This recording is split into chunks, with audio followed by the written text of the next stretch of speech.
शिवसेनेची जी बैठक झाली ती एवढी स्फोटक झाली की त्यातून शिवसेनेचे नेते नाना भानगिरे यांना अश्रू अनावर झाले आणि ते थेट बैठकीतून निघून गेले. बैठकीत खरं तर जागा वाटप आणि कुणाला कुठून तिकीट द्यायचं यावर चर्चा होणं अपेक्षित होतं. नाना भानगिरे हे मूळ पुण्यातले आहेत आणि शिवसेनेचा एक मोठा चेहरा आहेत.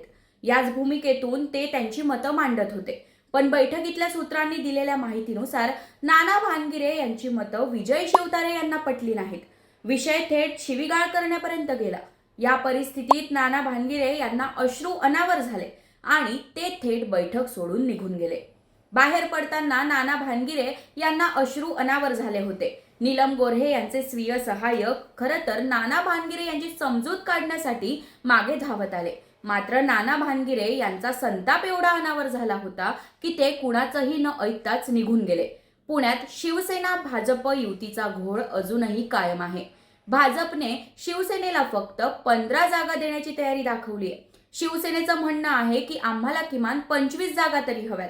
अशात पक्षातच खटके उडायला लागलेत.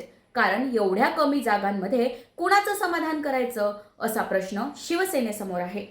अशाच माहितीपर व्हिडिओसाठी story.com ला नक्कीच फॉलो करा.